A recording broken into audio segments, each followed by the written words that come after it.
There are moments in your life that arrive disguised as something ordinary.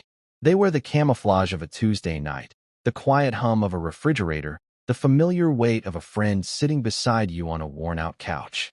You don't recognize them as watershed events at the time. There is no thunderclap, no orchestral score swelling in the background. There is only the subtle shift in the air, a change in pressure you feel deep in your bones, the quiet drawing of a line in the sand of your own history. For me, that moment was a question, whispered into the shared space between two people who had spent years mastering the art of not speaking about the most important thing of all. It was the sound of a lock turning, of a door creaking open just enough to reveal a room I had only ever dared to imagine. He sat beside me, Caleb, a fixed point in the shifting cartography of my life. The television murmured in the corner, casting flickering blue light across his face, carving temporary hollows into his cheeks and highlighting the thoughtful set of his jaw. We weren't watching it. We hadn't been for at least an hour. It was just noise to fill the silence, a flimsy curtain we had hung between us. The real drama was in the 6 inches of space separating my thigh from his, a gulf that felt both infinitesimally small and astronomically vast. I could feel the heat radiating from him, a low, constant hum of energy that was so uniquely Caleb. I had spent the better part of a decade cataloging the different frequencies of his presence, from the crackling static of his laughter to the deep, resonant thrum of his quiet contemplation. This was the latter, a frequency that always set my own nerves on edge. It was the silence of a mind at work, and lately, his silences had become heavier, laden with an unknown emotional cargo. I kept my own breathing even, a practiced stillness I had perfected over years of being near him. My body was a fortress, my heart a well-guarded prisoner within its walls, and my primary defense was pretending not to notice. Not to notice the way his knee was now just barely, almost imperceptibly, resting against mine. Not to notice the way his gaze was fixed on the dark screen of his phone, his thumb hovering over the glass as if he'd forgotten his own intention. My entire world had been reduced to the point of contact between us, a single, searing point of heat that threatened to burn through the careful layers of my composure. I focused on the grain of the sofa fabric under my hand, on the faint scent of rain and coffee that clung to the room, on anything but the overwhelming, terrifying fact of his proximity. Then he spoke. His voice was low, not much more than a murmur, and it sliced through the manufactured calm of the room with the clean, sharp edge of a razor. Do you ever notice how we've changed? The question hung in the air between us, shimmering and dangerous. It wasn't accusatory. It wasn't even particularly curious. It was stated like a fact, a simple observation of a natural phenomenon, as if he were remarking on the turning of the leaves or the slow drift of the moon. But to me, it was everything. It was the acknowledgement of the unspoken thing, the naming of the ghost that had been haunting the hallways of our friendship for months. My breath hitched. The fortress walls trembled. I didn't turn to look at him, afraid that the raw, unvarnished hope in my eyes would betray a truth I had sworn to keep buried forever. All I could do was sit there, pinned in place by 4 simple words, feeling the slow, inexorable crumble of the world I had so carefully constructed. Changed. He had noticed. He had noticed, and he had said it out loud. The ordinary Tuesday night was over. Something new was beginning. To understand the weight of that question, you have to understand the foundation upon which it was asked. You have to go back to a crowded university lecture hall, smelling of old paper and lukewarm coffee, to a time when Caleb was just a guy, another face in the sea of my peripheral vision. I met him in a second-year survey course on the history of Western architecture, a class I was taking for my photography major, and he was taking to fulfill a humanities credit for his computer science degree. He was impossible to miss. Even then, he had a kind of gravitational pull. While the rest of us were slouched in our seats, nursing hangovers or fighting off sleep, Caleb sat bolt upright, engaged, his pen scratching furiously across his notebook. He radiated a bright, uncomplicated confidence that felt entirely alien to my own quiet, observational nature. He was the sun, I was the satellite, content to exist in a distant, stable orbit, capturing the world through a lens rather than participating in it directly. Our friendship started not with a bang, but with a shared, exasperated sigh over a notoriously difficult midterm. I was leaving the library late one night, my camera bag slung over one shoulder, and my mind a tangled mess of flying buttresses and Doric columns. He was sitting on the steps outside, head in his hands, surrounded by a small mountain of textbooks. He looked up as I passed, a flicker of recognition in his eyes. "Architecture, right?" he'd asked, his voice rough with exhaustion. I nodded. "This class is going to be the death of me," he'd groaned, and I offered a small, sympathetic smile. "I'm a photographer," I said, by way of explanation.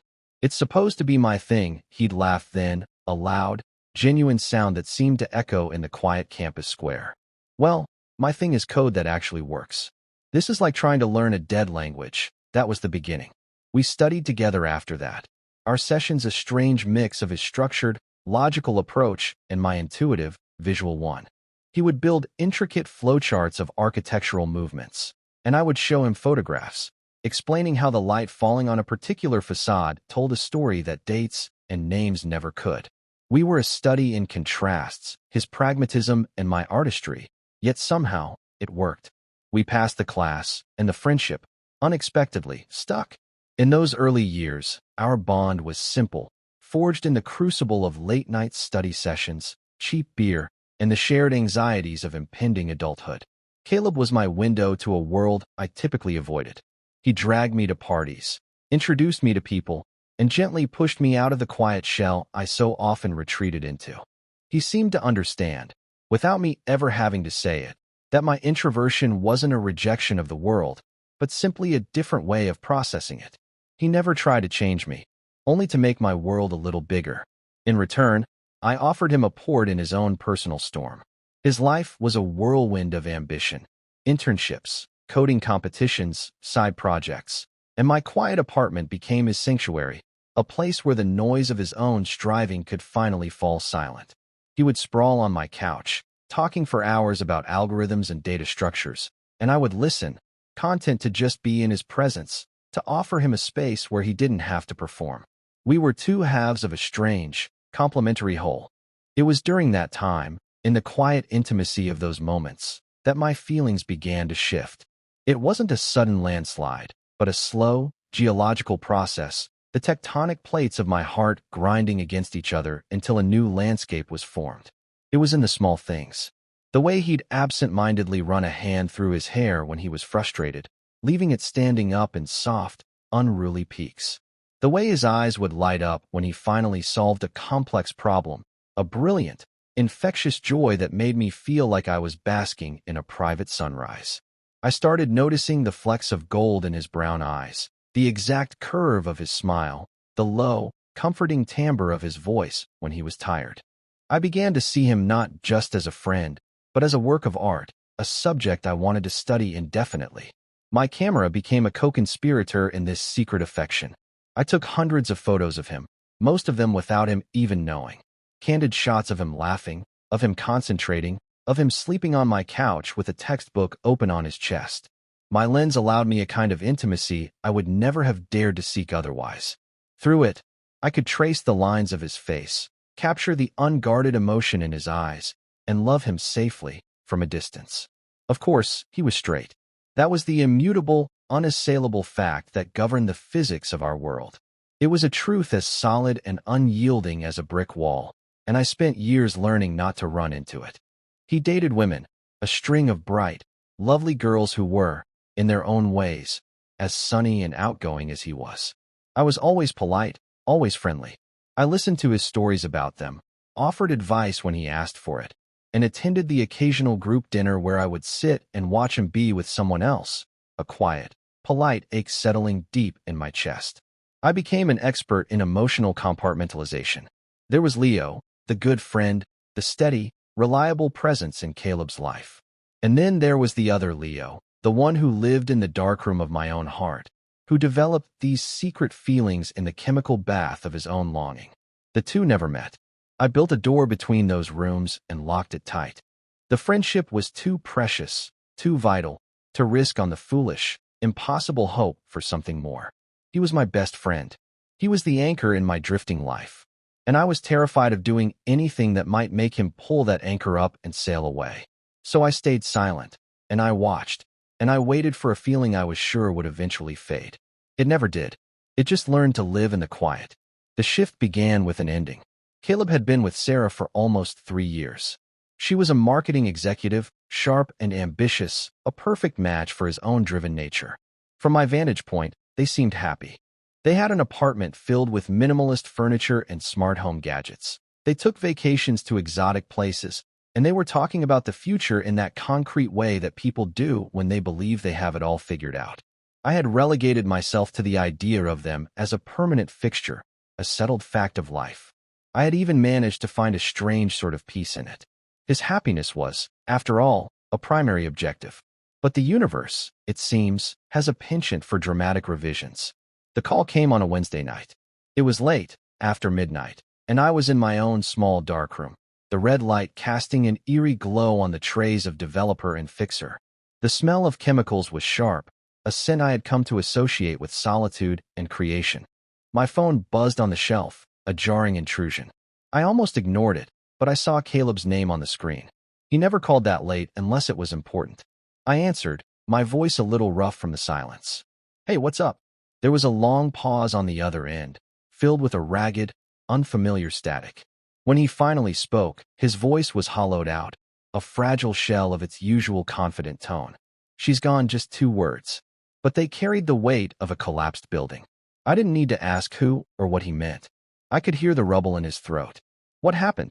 I asked, my own heart starting to pound a slow, heavy rhythm against my ribs. He tried to explain, but the story came out in broken fragments. It wasn't one big thing, but 1,000 small ones. A slow erosion of connection, a divergence of paths they had both refused to see until it was too late. The conversation had been quiet, clinical, a mutual agreement that it was over, but it felt to him like a unilateral demolition. She had packed a bag while he was at work. The apartment, he said, was full of her absence. It was in the empty space on the bedside table, the missing coat in the hall closet, the silence where her laughter used to be.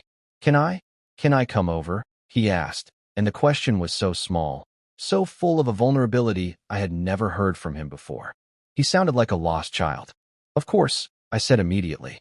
"Don't even ask. Just come." When he arrived 20 minutes later, he looked like a man who had been caught in a flash flood. His clothes were rumpled, his hair was a mess, and his eyes, his bright, confident eyes, were lost and clouded with a pain that was visceral to witness. He didn't say anything. He just walked into my apartment, dropped his keys on the small entryway table, and stood in the middle of my living room as if he didn't know what to do with his own body. I didn't rush to fill the silence. I just stood with him in it, letting him be. After a long moment, he finally seemed to deflate, the last of his carefully constructed composure hissing out of him. He sank onto my couch, buried his face in his hands, and for the first time since I had known him, Caleb fell apart. And I, his quiet, steadfast friend, was there to witness the wreckage. That night, he didn't talk much more. He just sat there, and I sat with him, a silent sentinel in the ruins of his life. Sometime around 3 a.m, he fell into an exhausted, uneasy sleep right there on the couch, still fully dressed. I found a blanket and draped it over him, my movements slow and careful, as if he were made of spun glass. Looking at him then, stripped of all his usual armor, I felt a surge of something so fierce and protective it almost stole my breath. It wasn't just the familiar ache of my secret love. It was something deeper, more elemental. It was the powerful, undeniable urge to shield him from the cruelty of the world, to gather up the broken pieces of him and hold them until they were whole again. This was the catalyst. This was the moment the earth shifted beneath our feet. He was adrift, his anchor gone, and without even realizing it, he had thrown a line to the only other ship he could see in the storm. He had thrown a line to me. The first night became the first of many. The breakup with Sarah had done more than just leave him heartbroken. It had fundamentally destabilized him. Caleb was a man who thrived on structure, on plans and predictable outcomes. His career as a consultant was built on creating order out of chaos for other people, and now his own life was the very definition of disorder. The apartment he had shared with Sarah became a mausoleum, each room echoing with memories he couldn't bear. So, he started seeking refuge at my place. At first, it was under clear, understandable pretexts.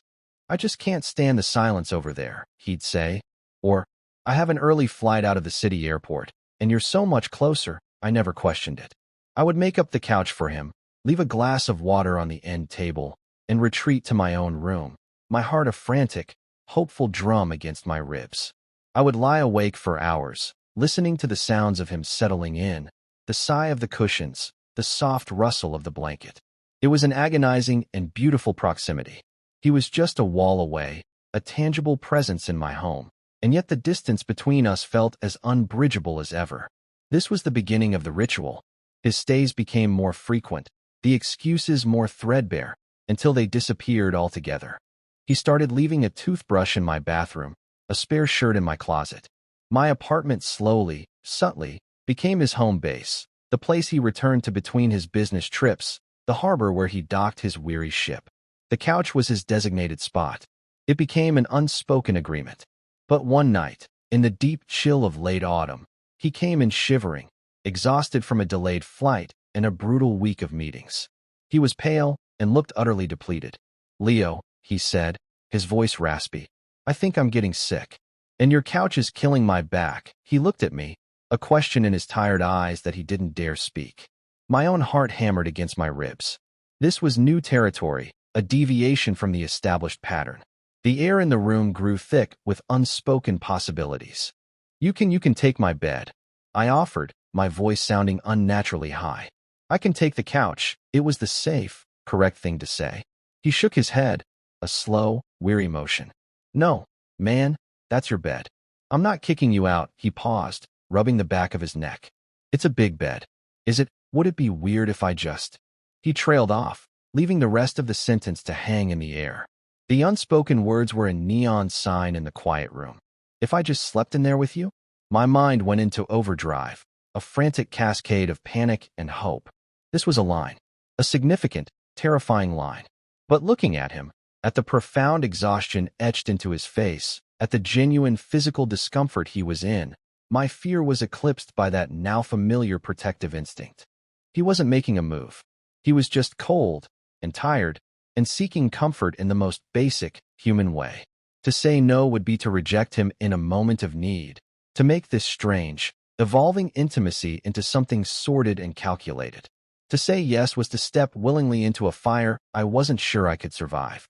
"It's not weird," I heard myself say, the words feeling like they belonged to someone else, someone braver than I was. "It's fine." That night was the first time. The beginning of the new ritual. The ritual of the shared bed. It was excruciating. I lay on my side of the mattress, rigid as a board, my muscles coiled tight. I was hyper-aware of everything. The sheer heat of his body, a furnace just inches from my back.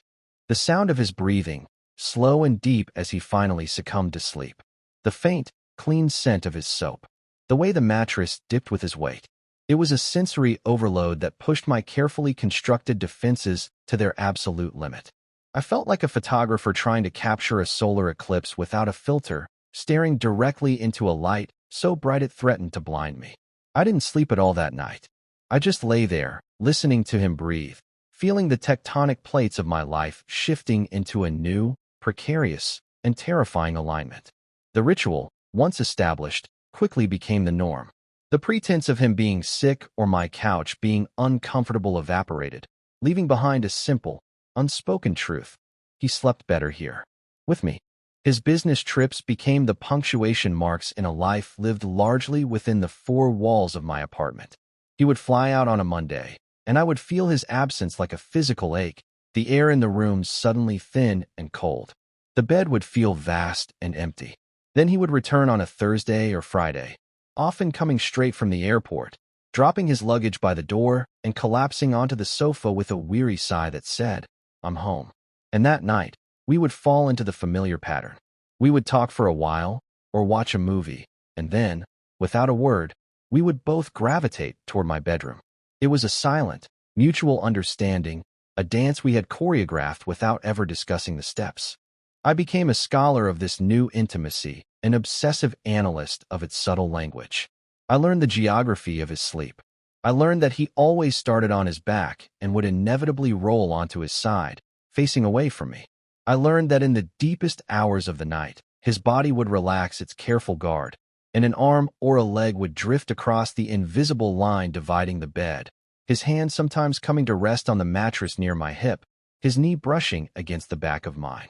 Each of these accidental touches was a small explosion in the quiet dark.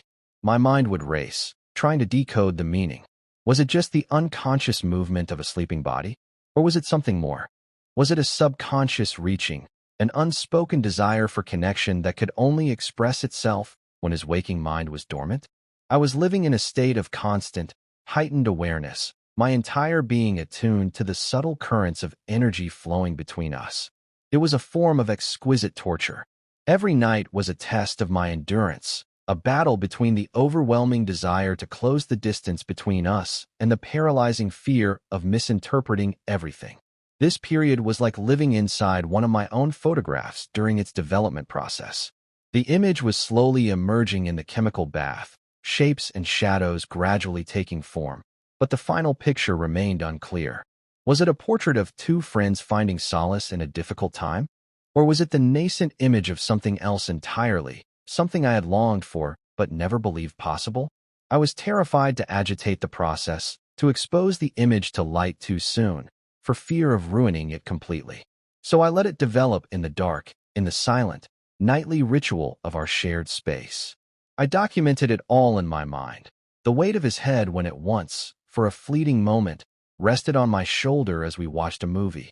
The time he'd woken up from a nightmare, and I'd talked him back to sleep. My voice a low murmur in the dark. The casual way he now walked around my apartment, as if it were his own. He was weaving himself into the very fabric of my life, his threads becoming indistinguishable from my own. The line between friendship and something else was blurring into an impressionistic haze. We were intimate in a way that defied easy categorization. We shared a bed, but didn't touch intentionally. We shared a home, but didn't call it that. We were the closest we had ever been, and yet the most important things remained unsaid, trapped behind a barrier of plausible deniability. He needed comfort, and I was providing it. It was a simple, logical explanation that I clung to like a life raft. It was the story I told myself to keep from drowning in the vast, terrifying ocean of my own hope. But sometimes, in the dead of night, as I lay listening to the steady rhythm of his breathing, another narrative would surface. It was a story of two people orbiting each other, drawn together by a gravitational force they didn't understand, their paths converging slowly, inevitably. I didn't know which story was true. All I knew was that I was no longer just a satellite in his orbit. We were now a binary system, two stars bound together, turning through the darkness, and I was terrified of the day our orbits would finally decay, leading either to a collision or to one of us being flung out into the cold, empty space alone. The crossing happened on a night that was no different from any other. It was a Thursday in early spring, the air outside still holding a residual winter chill. Rain tapped a soft, irregular rhythm against the window pane, a gentle percussion to the quiet hum of the apartment. Caleb had been home from a trip for a few hours. He'd been quiet all evening, quieter than usual. He had that distant look in his eyes again, the one that told me his mind was miles away, wrestling with something he wasn't sharing. We had eaten dinner in a comfortable silence, and now we were in bed, lying on our respective sides of the mattress, the familiar 6-inch buffer zone of air between us. I was pretending to read a book, the words blurring on the page, my attention focused entirely on the still, silent form beside me. The tension in the room was different tonight. It wasn't the usual, low-grade hum of my own anxiety. It was something thicker, more active. It felt like the air before a storm, heavy and charged with electricity. I finally gave up the pretense of reading and put my book down on the nightstand, turning off the lamp. The room plunged into a soft darkness, illuminated only by the faint, diffused glow of the city lights outside the window. I lay on my back, staring up at the ceiling, my heart thumping a slow, heavy beat. I could feel him shift beside me, the mattress moving with him. I expected him to roll over, to turn his back to me as he always did, the silent signal that the day was over. But he didn't. Instead, he rolled onto his side, facing me. I could feel his gaze on me in the dark. I didn't move, didn't breathe. I just lay there, a statue carved from fear and anticipation. The silence stretched on, filled with the sound of the rain and our own quiet breathing. It felt like hours. Leo. His voice was a whisper, so soft I almost thought I'd imagined it. Yeah. I whispered back, my own voice tight. He was quiet for another long moment. I could just make out the shape of him in the gloom, a dark silhouette against the slightly less dark window. "Are you awake?" he asked. It was a ridiculous question. We had just spoken, but I understood what he was really asking. He was asking if I was present, if I was with him in this strange, charged moment. "I'm awake," I confirmed, my voice still a whisper. He shifted again, moving closer. The buffer zone of air vanished. His knee brushed against mine, and this time, it stayed there. The warmth of the contact spread through my entire body like a slow-moving current. He propped himself up on one elbow, his face now hovering just above mine. I could feel his breath on my cheek, warm and smelling faintly of the mint tea we'd had after dinner. My entire world had contracted to this single point in time and space. There was nothing but the dark room, the sound of the rain, and Caleb's face, so close, so impossibly close. "Can I ask you something weird?" he murmured, his voice thick with an emotion I couldn't name. My heart felt like it was going to beat its way out of my chest. I could only manage a nod, a tiny, jerky movement. He took a breath, a shaky, uncertain sound. And then he spoke the words that shattered the world. "Would it be okay," he whispered, his voice trembling slightly, "if I kissed you?" The question was a detonation. It blew away all the ambiguity, all the plausible deniability, all the carefully constructed stories I had told myself. It was a direct, terrifying, and unbelievably vulnerable confession. He wasn't asleep. He wasn't acting unconsciously.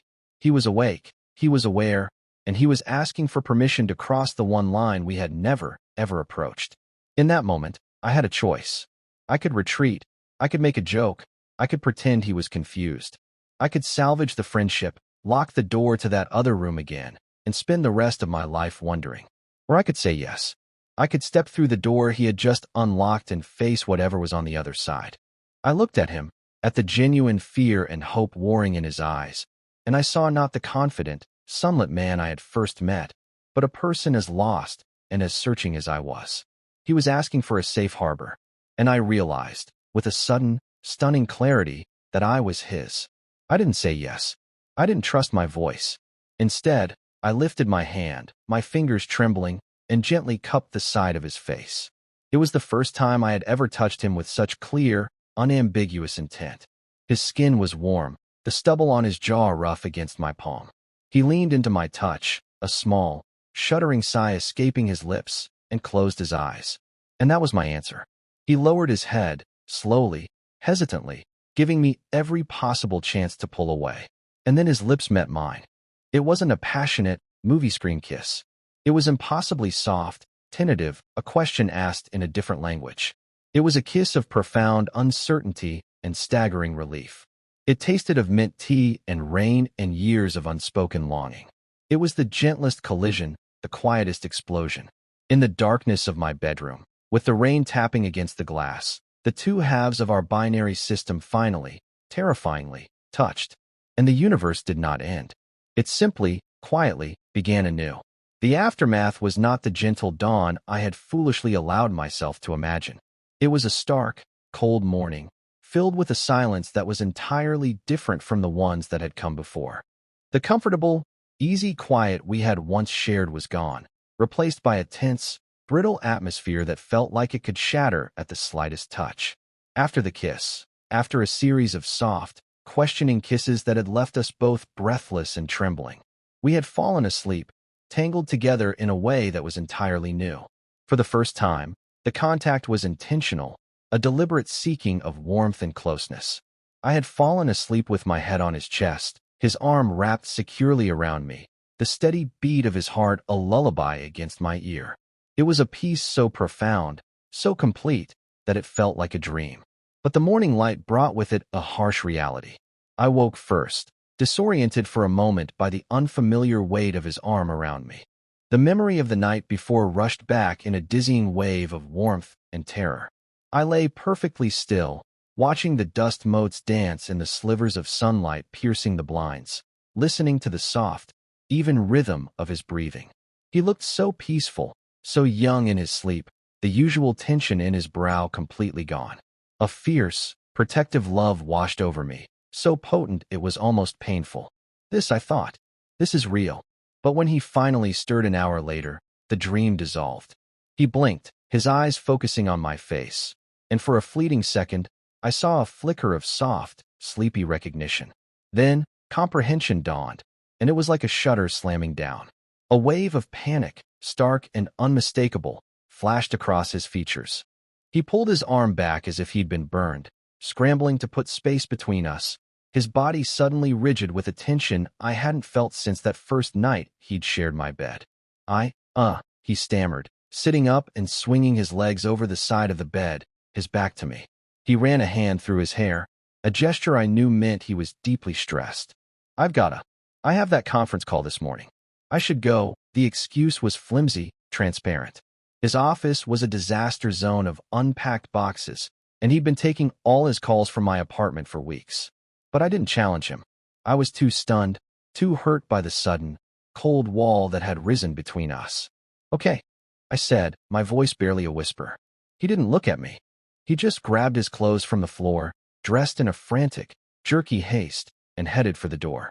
At the threshold of the bedroom, he paused for a fraction of a second, his shoulders slumped, but he didn't turn around.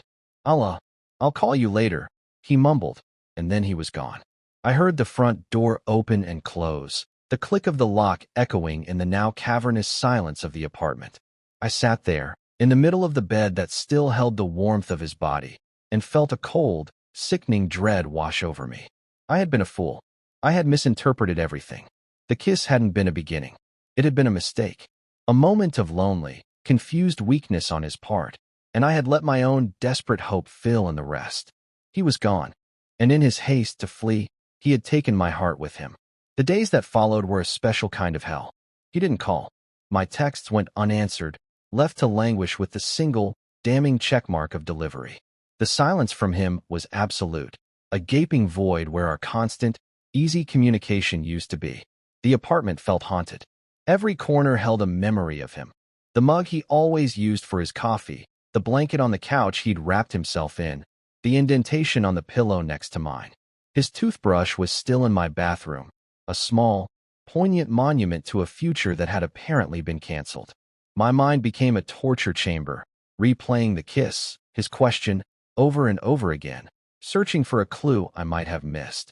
Had I been too eager? Had my response scared him? Or was he simply grappling with a profound regret, horrified by what he'd done, by the line he had so clearly, so deliberately, crossed?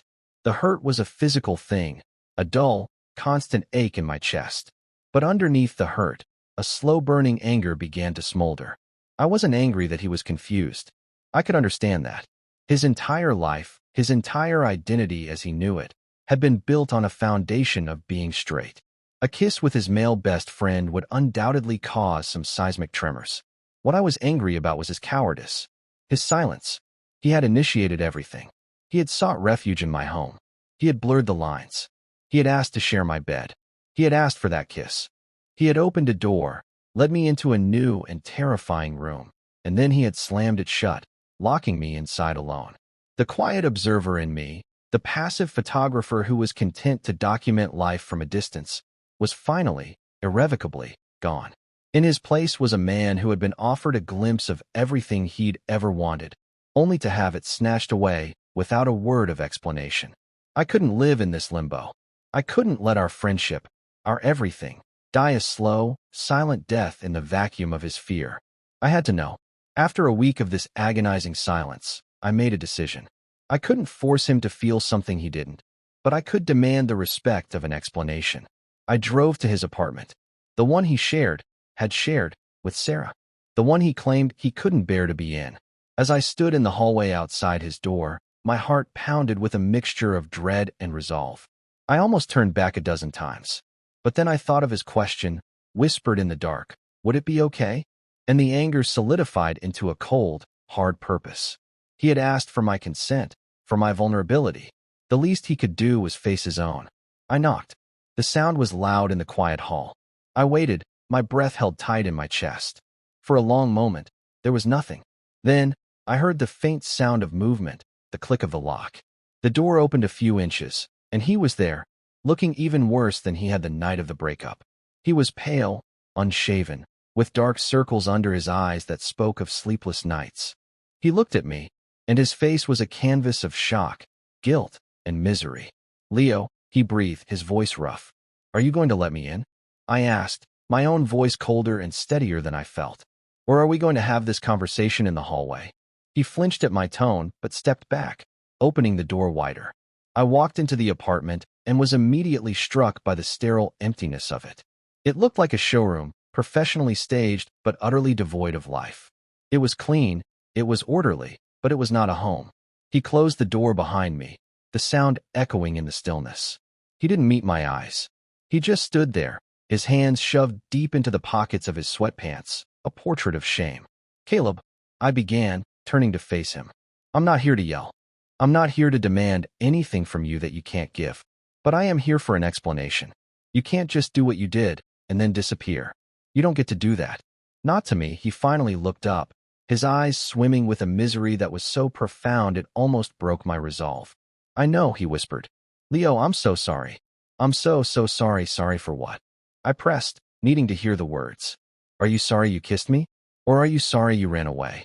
He collapsed onto his pristine, uncomfortable-looking sofa, as if his legs could no longer support him. He buried his face in his hands, his shoulders shaking. "I don't know," he choked out, his voice muffled. "God, I don't know anything anymore. I feel like I'm losing my mind." He looked up at me, his face a mess of confusion and despair. Everything was so messed up after Sarah left. My whole life it fell apart. And you were the only thing that was solid. The only thing that made sense. Being at your place, it was the only time I felt safe. He took a ragged breath. "I didn't mean to use you. I swear to God, I didn't. I needed to be near you. And I didn't know why. I didn't let myself think about why and the kiss." I asked softly, the anger draining out of me, replaced by a vast, aching sympathy. "That night," he said, his gaze dropping to the floor. "Lying there next to you. I just looked at you. And it was like a switch flipped. All this stuff I'd been pushing down, all this feeling, it just came rushing up. And I realized I didn't just need to be near you. I wanted you. And it terrified me. It still terrifies me." He looked at me again, his eyes pleading for understanding. "Leo, I've been with women my whole life. It's who I am. It's who I thought I was. And then this. You. It doesn't fit into any of the boxes. It breaks everything." And when I woke up the next morning, and it was real, I panicked. I felt this insane urge to just put it all back, to pretend it never happened. Because if it's real, then my entire life up to this point has been what? A lot. There it was. The honest, messy, painful truth. He wasn't rejecting me. He was rejecting the earthquake that I represented in his own understanding of himself. He hadn't run from me. He had run from the implications. He had run from the terrifying, exhilarating possibility that the map of his life, the one he had followed so diligently, was wrong. I crossed the room and sat down on the coffee table in front of him, closing the distance between us. He watched me, his expression wary, like a cornered animal. "Caleb," I said, my voice gentle now. "My life hasn't had any boxes. It's just been you.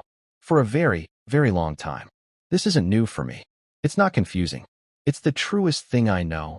I reached out, my hand hovering for a moment before I rested it on his knee. He flinched, but didn't pull away. "I'm not going to tell you what this means. I can't tell you who you are. That's your journey. But I can tell you that you're not alone in it. And I can tell you that what happened between us wasn't a mistake. It was the most real thing that has ever happened to me." I looked him directly in the eye, pouring a decade of unspoken truth into my gaze. "But I can't go back. I can't go back to pretending. I can't be your friend and lie in that bed with you and act like I don't want to hold you. I can't do it anymore. So you have to choose. You can have all of me, or you can have none of me. But we can't live in the middle anymore. It will destroy us both." It was the bravest I had ever been. I had laid all my cards on the table, exposed the soft, vulnerable underbelly of my heart. The silence that followed was immense. He just stared at me, his expression unreadable, the tears still wet on his cheeks. He was at a crossroads, and I knew, with a painful certainty, that I could not force his direction. He had to walk the path himself. After what felt like an eternity, he finally, slowly, nodded. A single, almost imperceptible movement. And then he reached out, his trembling hand covering mine on his knee. His grip was tentative at first, then it tightened, holding on as if I were the only solid thing in a world that was spinning out of control. He didn't say anything. He didn't have to. In that one, simple gesture, in the desperate, clinging pressure of his hand, I had my answer. The choice was made. The real work was about to begin. The resolution wasn't a sudden, cinematic epiphany. It was a slow, painstaking process of rebuilding, not just our relationship, but Caleb's entire sense of self. It was a series of quiet conversations, held in the sterile emptiness of his apartment and the lived-in warmth of mine. We talked for hours, for days. He unspooled the tangled threads of his confusion, his fear, his guilt. He talked about the life he had planned with Sarah, not with longing for her, but with a kind of grief for the simplicity of that path, for the man he had been who could walk it without question. And I listened. I didn't offer easy answers or platitudes. I just gave him the space to be messy, to be uncertain, to be afraid. I became his darkroom, a safe, quiet space where he could allow his true self to develop, no matter how blurry or frightening the image might be at first. Slowly, tentatively, he began to move back into my world, but this time, it was different. It was intentional. The first time he stayed over after our confrontation, the air was thick with a new kind of nervousness. When it was time for bed, we both stood awkwardly in the hallway, the unspoken question of our sleeping arrangement hanging between us. The old ritual was dead. We had to create a new one. I was the one who broke the silence. "My bed is still your bed," I said softly. "If you want it to be," he looked at me, a world of gratitude in his eyes. "I want it to be," he whispered. That night, when we lay down, there was no 6-inch buffer. He turned to me immediately, and I opened my arms, and he came to rest against me, his head on my chest, his arm around my waist, a mirror of how we had woken up that one fateful morning. But this time, there was no panic. There was only a profound, shuddering relief. It was the feeling of a ship, long lost at sea, finally finding its way back to its one true harbor. The domestic intimacy that had once been a source of anxiety for me became our new language. The rituals were reborn, imbued with new meaning. Sharing the bed was no longer a matter of plausible deniability. It was a declaration. The accidental touches were replaced by deliberate, tender gestures. A hand reached in the night, fingers lacing together. A soft kiss pressed to my shoulder in the morning. A hug from behind while I was making coffee, his chin resting on my head. These small acts of affection were the bricks with which we began to build our new foundation, a foundation of honesty and open-hearted vulnerability. I learned to accept his touch without my mind racing to decode it. I learned to give affection freely, without the fear of it being unwanted or misinterpreted. My camera, which had once been my shield, my tool for loving him from a distance, now became a way of celebrating our closeness. I still took pictures of him, but now he was a willing subject. He would smile for me, a genuine, unguarded smile that reached his eyes, and sometimes he would take the camera from me and turn it on us, capturing the two of us together, creating a shared history, one frame at a time. There were still moments of difficulty, of course. Caleb had to navigate the choppy waters of telling his family and friends, of recalibrating their perception of him. It wasn't always easy. There were confused questions, moments of awkwardness. But through it all, he held fast to the truth we were building together. He never wavered. "This is Leo," he would say, his hand finding mine. "He's my person." And in those 3 simple words, he claimed me. And he claimed this new version of himself, with a quiet confidence that grew stronger every day. The bright, sunlit man I had first met was still there, but his light was different now. It was less of a performance, more of a genuine, internal warmth. He was learning to be whole. A few months after what we came to call the conversation, we were lying on the couch, in that same spot where he had first asked his life-altering question. It was a Saturday afternoon, lazy and golden with sunlight. I was reading, and he was dozing, his head resting in my lap. My hand was threaded through his hair, the motion slow and rhythmic. He stirred, blinking up at me with sleepy, contented eyes. He smiled that soft smile that was reserved only for me. "Hey," he murmured. "Hey," I said back, my own smile forming effortlessly. He was quiet for a moment, his gaze drifting around the familiar room. Then he looked back at me, his expression thoughtful. "You know," he said, his voice a low, comfortable rumble. "I sold my apartment." I stopped stroking his hair, surprised. "You did? When?" "Last week," he said. "The papers are all signed." He shifted, propping himself up on his elbows to look at me more directly. "I don't need it anymore. All my stuff is already here anyway." He gestured vaguely around our living room, at his books on my shelves, his coat by the door, his laptop on the coffee table. He had moved in so gradually, so organically, that neither of us had ever formally acknowledged it. He reached up and cupped my cheek, his thumb stroking my skin. "This is home," he said, his voice thick with emotion. "You're home," and there it was. Not a grand declaration of love shouted from the rooftops, but something far more profound. A quiet statement of fact, a recognition of a truth that had been hiding in plain sight all along. My apartment hadn't just been a sanctuary for him. It had been the place he was always meant to be. I leaned down and kissed him, a slow, deep kiss that tasted of certainty and peace. There were no more questions, no more ambiguities, no more fear. There was just this, the solid, comforting weight of him, the steady rhythm of our shared life, the beautiful, honest silence we had learned to create together.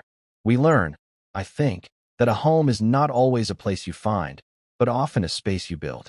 It is not constructed from wood and nails, but from moments of shared vulnerability, from unspoken understandings that slowly find their voice, from the quiet courage it takes to knock on a closed door and the grace it takes to open it. Our home was built in the silence between words, in the space between two bodies in a bed, in the terrifying, beautiful landscape of a question asked in the dark. It was a structure built on the ruins of old assumptions, its foundation poured from honesty, its walls raised with gentle hands. And now, in the quiet light of our shared mornings, as we move through the simple rituals of making coffee and talking about the day ahead, I know that this is not an ending. It is a beginning. It is the profound, breathtaking peace of finally, truly, being home.